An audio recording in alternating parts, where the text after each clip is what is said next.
guys, we're trying to get a little bit of plowing done here today.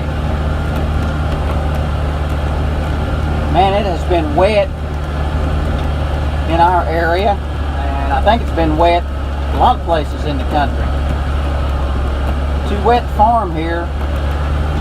We got lucky enough to get this little patch of hay cut and baled, and even it was about a little bit green. Just try to get it off the field so that we could get back in here and do this, because we're wanting to try to plant corn here.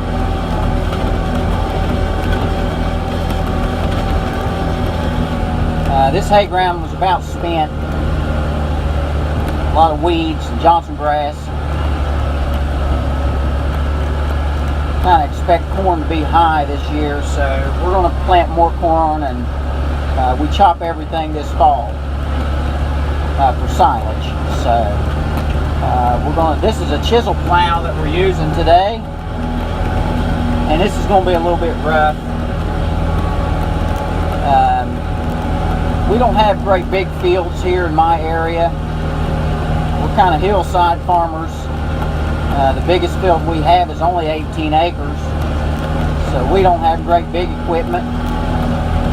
This is a 5-tooth or 5-shank chisel plow, and you can tell it works on this tractor. This is an 80 horsepower tractor that I have, and it really works it. We used to try to chisel plow with some 70 horsepower tractors, and every year we'd have to replace a clutch. It's just a little bit too much plow for that. So 80 is about right. They say it's about 15 horsepower per shank is what I've heard. I got a funny story about a guy that he had just got him a new tractor, and I think it was a 150 horsepower tractor.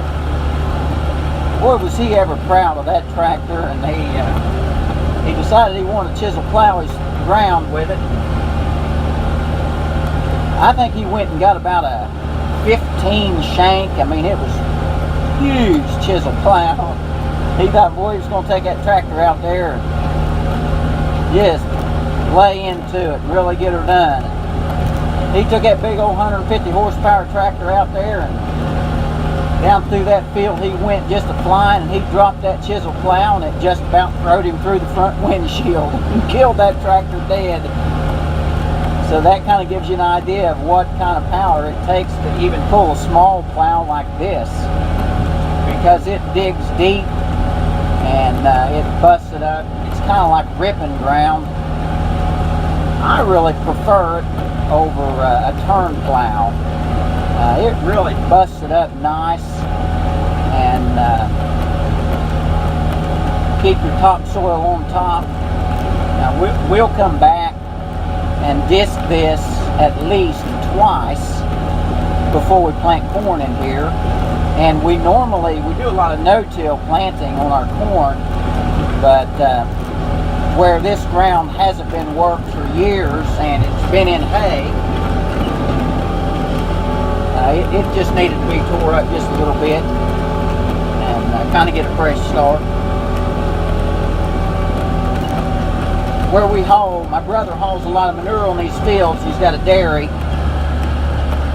A lot of times that's done when in the winter, and it might be a little bit too wet, and you'll get into some compaction, and that's where this chisel plow will really help. It'll break that ground up, take care of that compaction.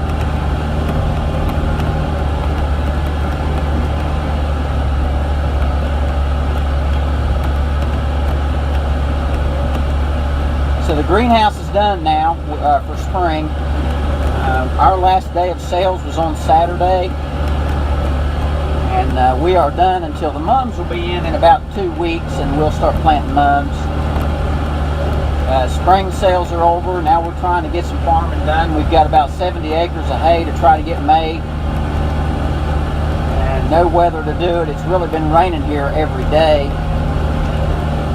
not huge amounts, but enough to keep you from making hay. So we're going to be doing some farming, and I'm still working on the greenhouse. I'm about to get them both completely tore out, and we're going to have a lot of filling to do on that. So I'm probably going to have some fill dirt hauled in, and so that's a project we're going to be working on. This old ground's working up pretty good. I was afraid it might be too wet. Don't look half bad.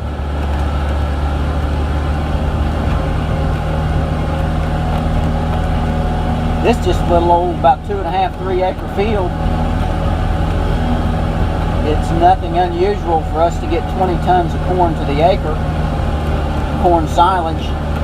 So you can feed a lot of cows even on a little patch like this. Our ground is really rich here. My family's been putting manure on these fields for 100 years, and it is just so rich.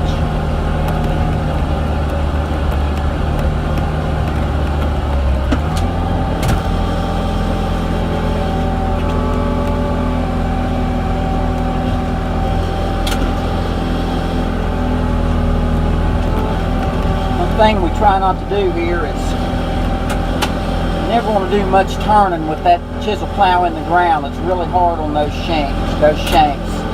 You can break them right off. So if I'm going to do any turning, I'll lift it and drop it when I start back in. That's what I'm doing here. Work the corners like that. So whenever we had all these fields tiled, we had that done to get the excess water off of them, the low spots. The man that tiled it, he said that he went down 3 feet and it was topsoil all the way down. So these bottoms are really rich. Who knows what happened before we got here. I know that the family that owned it before the Pratts owned it, their names were Langdon, and they were here for 100 years before we ever got here. And we bought it in 1903, so they were farmers also. My dad tells me the story of the Langdons had several girls there whenever they sold their farm to the Pratts, and the first year that the Pratts plowed one of the fields there by the home place, those girls followed them, followed the horse or the mule. I think the Pratts probably had a mule. I've heard a lot about a mule that they had. Those girls followed that mule, and as she was plowing and turning that ground, they were picking up arrowheads. And the story goes is that they were picking arrowheads up by the peck basketful. So this must have been at one time, must have been a lot of Indians in here. Probably more than likely some Shawnee, and before that, I'm not sure.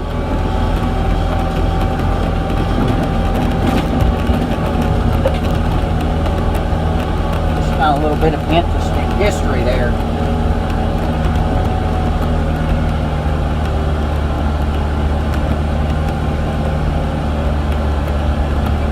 Kind of makes you wonder. I'm sure that the place would be unrecognizable now. We do have some awfully big trees, some trees that were left on line fences and that kind of thing. That I'm sure they're pushing 200 years old, some old oaks and that kind of thing. So I'm sure that would be something that would be recognizable, but we live in a different world, don't we?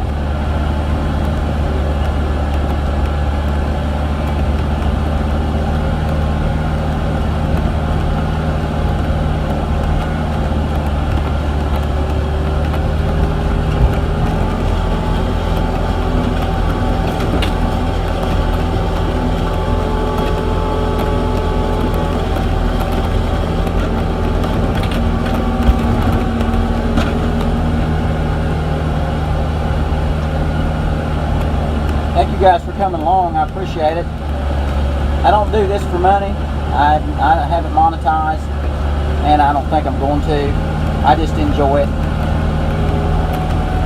Thank you all for watching. We'll catch up with you on the next video.